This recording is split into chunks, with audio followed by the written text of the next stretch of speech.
Hey, I am so glad that you stopped by my channel. Right now I'm up in Wisconsin at the lake house. But before I left home, I filmed what's going on garden-wise at my place. It's just a short one.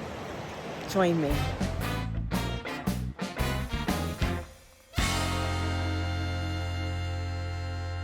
This is my second big picking of the spinach. But everything's looking gorgeous. Look at those peas. There's some onions, radish. Look at those peas. I was testing store-bought against my saved peas, and they're both doing absolutely fantabulously. And there is the onions. In the back there, I've just put them in to nursery them, and up front here, I've actually planted in my Pattersons for the season. This is staying open now, just kind of sheltering them from the wind for a bit. As long as I'm out here, you can see I've got all kinds of cilantro and lettuce and herbs, mizuna. There's some celery over there, some bunching onions over here, and over here is some lettuce and bunching onions. So what I got going on over here is just a major league disappointment because, you know, honestly, I do garlic pretty well. And I have 19 or 20 emerging garlic out of 69 between here and the end of that bed over there, which has 0. And all I can think of is this acted like a big pot and got hot, cold, and ruined, you know, especially the ones at the two ends where you see there's nothing, and closer up to the edges. So what you've got that lived is in the middle section. So, you know, it is just not going to be the crop that I am normally used to. So, you know, live and learn. And here I was all cocky about winning Big Will Dog 82 in the Soils Garlic Challenge 2026. There's still a possibility, but these are not looking like my normal garlic are at this point. But never say never. I had to cut the blooms off of this rhubarb, which bolted while we were away for 7 days in Door County.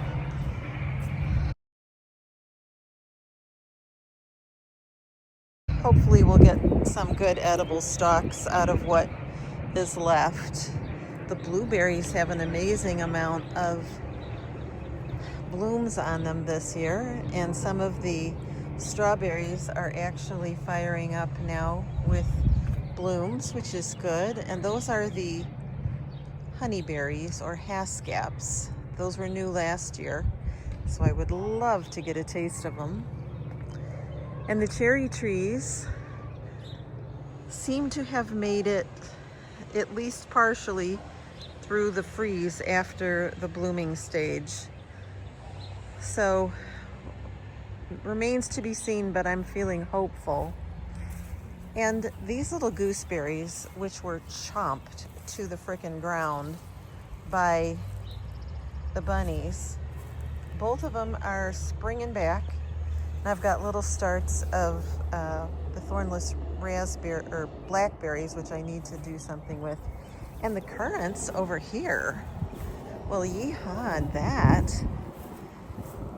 This one especially had a lot of blossom, and we can see all of those are going to translate into some little currants this year.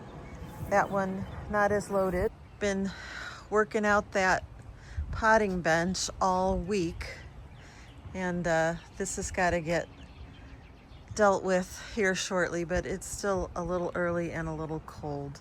There's another 2 hanging baskets that I bought. Lovely, great price. And I have plenty of stuff going on inside my greenhouse setup here, but we've now closed the doors for the evening and put all of these things to bed. So pleased. My winter sowing of flowers this year was perfect, except for one, which was the passion flower. Ah, heck. Let's open it up and give you a little idea of what is inside here, even though I've closed them up. So I've got dahlias, and I have 100% of them that are sprouted. I have one that you see there that doesn't have anything sprouted, but it was just extra bulbs that fell off, and so that was just a Hail Mary. I purchased these snapdragons. I've already put a couple in the ground. This is my cup and saucer vine for the So Chatty grow along, and this is some honey scented alyssum. This is some parsley, which I don't know, it looks worse for wear. Started some more seed back there, and I've got some different wildflowers and zinnias up here. And on this side, I sowed a whole bunch more on the veg route and a couple of flowers.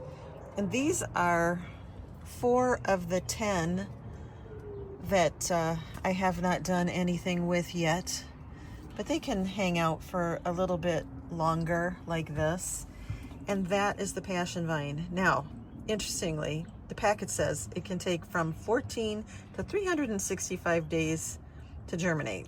So I'm not calling that winter sowing a failure by any means. Now let's look in the other one. Okay, inside this one, you can see I've got an incandescent bulb in a trouble light, and that heats this at night. Got snapdragons and all kinds of wildflowers, cosmos. Down here, there's some dill and onions I'm starting for friends. Arugula. Those are a few garlics. This is celeriac. A couple more kinds of onions and wildflowers. On this side, I've got all kinds of things sprouting, but I've got to tell you, I've had the worst luck with poppies.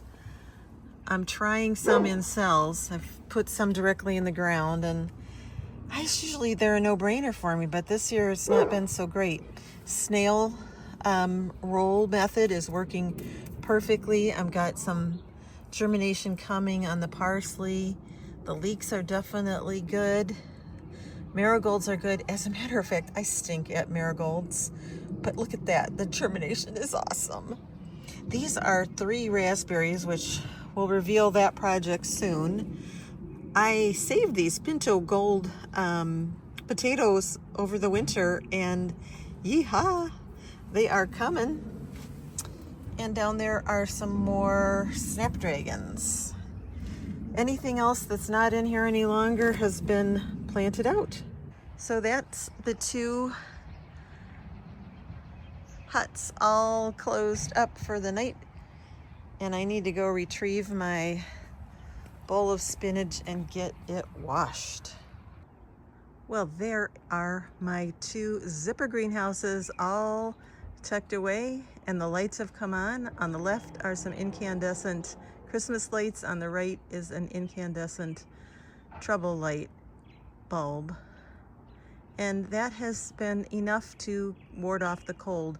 If it does go down into the freezing temperatures, we have taken that tarp that is over the patio furniture and thrown it over the huts for a little bit of added warmth, and it works. Hey, let me go in and show you one more thing. My peppers and tomatoes came up with us on the trip. These seedlings are more well-traveled than some people are. So here's the setup in Wisconsin. The window gives a lot of light. Right now it's heading towards dusk and winding down and a little cloudy, but hey, look at, everything is doing very, very well. I have lots of tomatoes and peppers. I have at least 3 of each. And so I am going to have plenty for myself and my 2 neighbors who I'm going to help do a garden this year, and some other friends. So that's my setup here in Door County.